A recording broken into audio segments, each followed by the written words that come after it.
अस्सलाम वालेकुम everyone, welcome to my YouTube channel. आज की इस वीडियो में हम लोग डिस्कस करेंगे प्रोटीन सिंथेसिस इनहिबिटर्स के अंदर जो सब क्लास है मैक्रोलाइड्स, और मैक्रोलाइड के अंदर जो ड्रग्स हैं उनकी क्लासिफिकेशन, उनका मैकेनिज्म ऑफ एक्शन, उनके ड्रग इंटरेक्शंस और साइड इफ़ेक्ट्स को।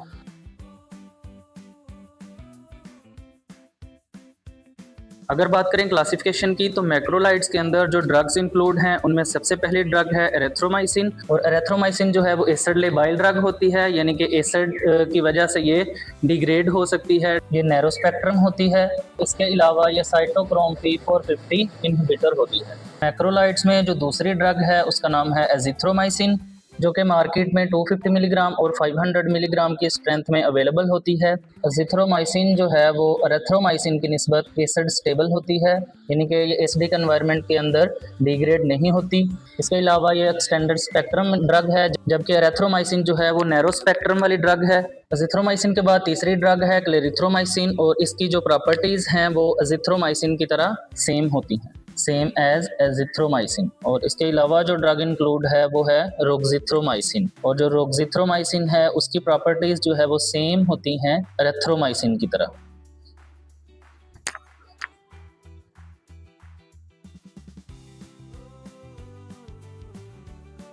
मैक्रोलाइड्स जो हैं वो एक्ट करती हैं 50S राइबोसोमल सब यूनिट के ऊपर, और प्रोटीन की सिंथेसिस को इनहिबिट करती हैं by blocking peptidyl transfer RNA from acceptor to donor. Simply अगर बात करें तो ये इंटरफेयर करती हैं with translocation of proteins.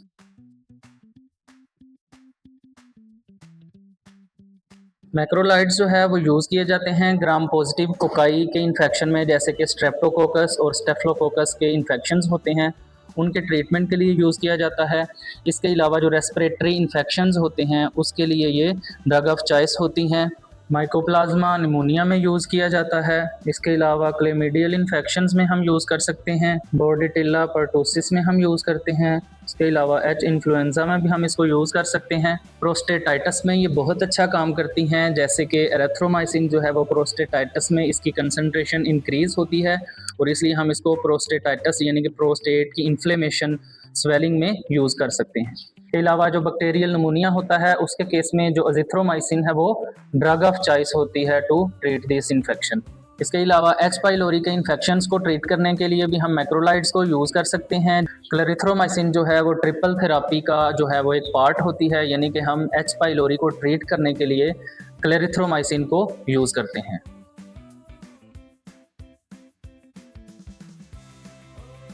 Macrolides के साइड इफ़ेक्ट्स में जो प्रोमिनेंट साइड इफ़ेक्ट है वो है QT वेव प्रोलोंगेशन। इसके अलावा ये हेपेटोटॉक्सिसिटी काज करते हैं, नोजिया, वोमिटिंग और डायरिया काज कर सकते हैं। इसके अलावा एपिगैस्ट्रिक डिस्कम्फर्ट काज करते हैं, और रिवर्सिबल हेयरिंग लॉस भी काज कर सकते हैं।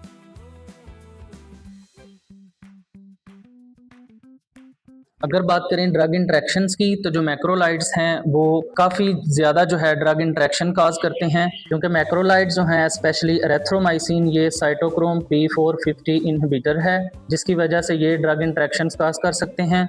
जब ये ड्रग साइटोक्रोम P450 को इनहिबिट कर देती हैं तो जो साइटोक्रोम P450 के थ्रू ड्रग्स की मेटाबॉलिज्म होनी थी, उन ड्रग्स का मेटाबॉलिज्म जो है वो स्लो हो जाएगा, जिसकी वजह से उन ड्रग्स की कंसंट्रेशन जो है वो ब्लड के अंदर या बॉडी के अंदर ज़्यादा हो जाएगी, और उन ड्रग्स की टॉक्सिसिटी हो सकती है। उन ड्रग्स में कौन कौन सी ड्रग्स शामिल हैं? उन ड्रग्स में शामिल है वारफरीन, थियोफिलिन, स्टैटिन और कार्बामेज़ेपिन। एजिथ्रोमाइसिन जो है वो less cytochrome P450 inhibitory effect cause करती है। मैक्रोलाइड्स के बाद अब हम कुछ मिसलेनियस ड्रग्स को पढ़ेंगे जो प्रोटीन सिंथेसिस इनहिबिटर्स के अंदर आती हैं। और मिसलेनियस ड्रग्स में जो पहली ड्रग है वो है टेलेरिथ्रोमाइसिन। टेलेरिथ्रोमाइसिन जो है वो कीटोलाइड की क्लास से बिलोंग करती है, और ये ड्राइव की जाती है मैक्रोलाइड से ही, एंड इट इज़ यूजफुल और effective against those who are resistant to macrolides. इसके अलावा ये कम्युनिटी एक्वायर्ड नमूनिया के केस में भी यूज़ की जाती है। टेलेरिथ्रोमाइसिन का जो मेजर साइड इफेक्ट है वो है हिपेटोटॉक्सिसिटी। इसके अलावा जो मिसलेनियस प्रोटीन सिंथेसिस इनहिबिटर्स में ड्रग इंक्लूड है वो है क्लिंडामाइसिन, जो कि 50S राइबोसोमल सब यूनिट के ऊपर एक्ट करती है। क्लिंडामाइसिन जो है वो नैरो स्पेक्ट्रम ड्रग है। इसके अलावा ये ग्राम नेगेटिव बैक्टीरिया के अगेंस्ट एक्टिव नहीं होती। और अगर बात करें साइड इफ़ेक्ट ऑफ क्लिंडामाइसिन की, तो क्लिंडामाइसिन का जो मेजर साइड इफ़ेक्ट है वो है सूडोमेम्ब्रेनस कोलाइटिस। सूडोमेम्ब्रेनस कोलाइटिस में क्या होता है कि सीवियर किस्म का डायरिया हो जाता है due to overgrowth of Clostridioides difficile. इसके अलावा जो ड्रग इंक्लूड है वो है लिंजोलाइड। लिंजोलाइड भी जो है वो 50S राइबोसोमल सब यूनिट के ऊपर एक्ट करती हैं और प्रोटीन सिंथेसिस को इनहिबिट करती हैं। लिंजोलाइड जो है वो ड्रग ऑफ चॉइस होती है for vancomycin resistant Staphylococcus aureus infections. Linezolid के मेजर साइड इफेक्ट्स में इंक्लूड है जीआई डिस्टर्बेंस।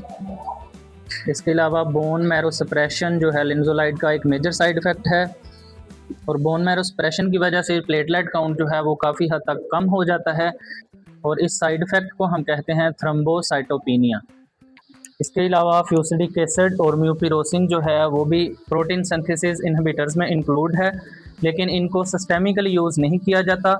ये मोस्टली यूज़ होते हैं topically for ulcers, boils, burns, open wounds and folliculitis. इसके अलावा स्ट्रेप्टोग्रामिन्स भी जो है प्रोटीन सिंथेसिस इनहिबिटर्स में क्लासीफाई की जाती है, और ये एक्टिव होती है against methicillin resistant Staphylococcus aureus में।